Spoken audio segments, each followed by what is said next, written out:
legal, né? Isso é muito bom. É Você... porque às vezes a pessoa não tem como. Fala assim, eu vou no médico amanhã, eu vou no... Então, Uhum. liga, já começou, já tem uma Às vezes está na ligação. crise, né? Exatamente. Às vezes você liga e já começa, por exemplo, uma ligação ali com o tratamento. Aí vai te falar, Uhum. olha, quem sabe você precisa de uma consulta, quem sabe você precisa disso.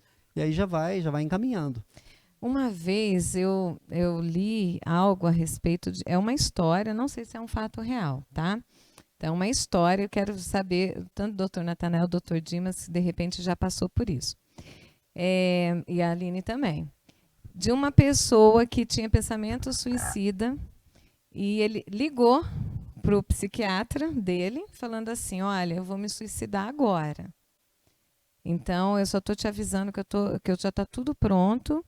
Eu vou me suicidar, eu quero acabar com a minha vida, nada faz sentido, eu venho fazendo tratamento, o senhor sabe e tal. E falando com o médico. E aí, a médica era uma médica, ela falou assim: Onde você está? Aí ela começou a perguntar: Onde você está?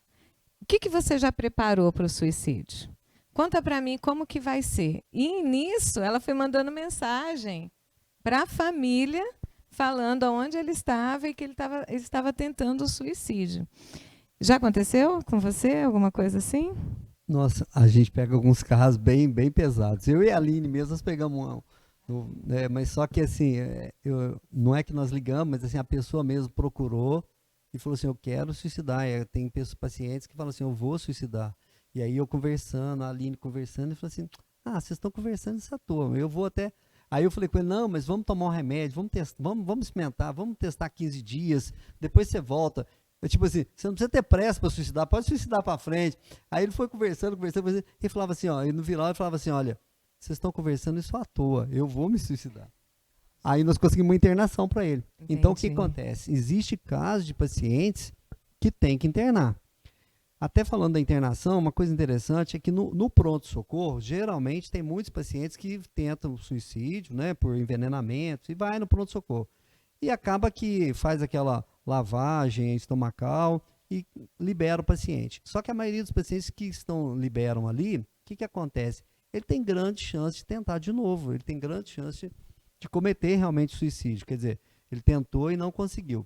Então, uma das coisas importantes no pronto-socorro, existe uma tabela médica que é para você quantificar isso. Chama Sid Person. Você põe lá o sexo, a idade, se tem depressão, se não tem, vai dando os pontinhos.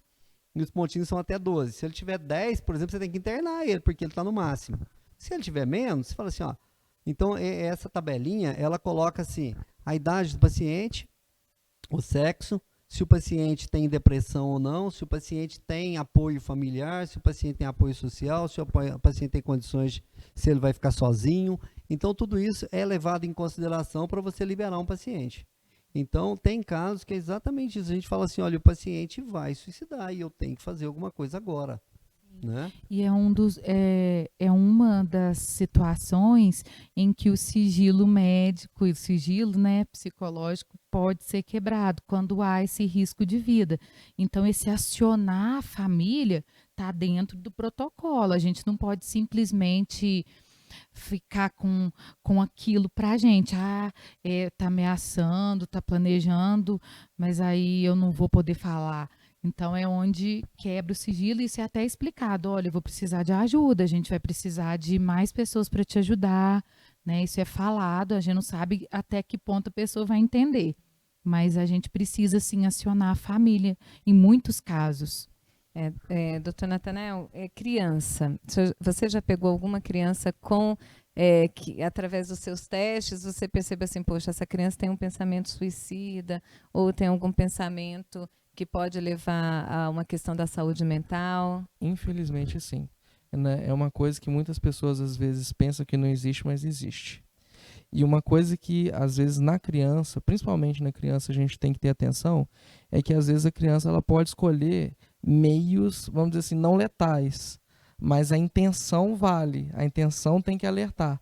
Então, por exemplo, já tive crianças que, por exemplo, engoliram uma cartela de vitaminas, de complexo B, mas com a intenção de se matar. Tudo bem que ela não sabia que era aquilo, não tinha conhecimento de letalidade, mas ali já é um sinal forte de tentativa, mesmo que aquilo ali, no conhecimento dela, ela não saiba se sim ou se não.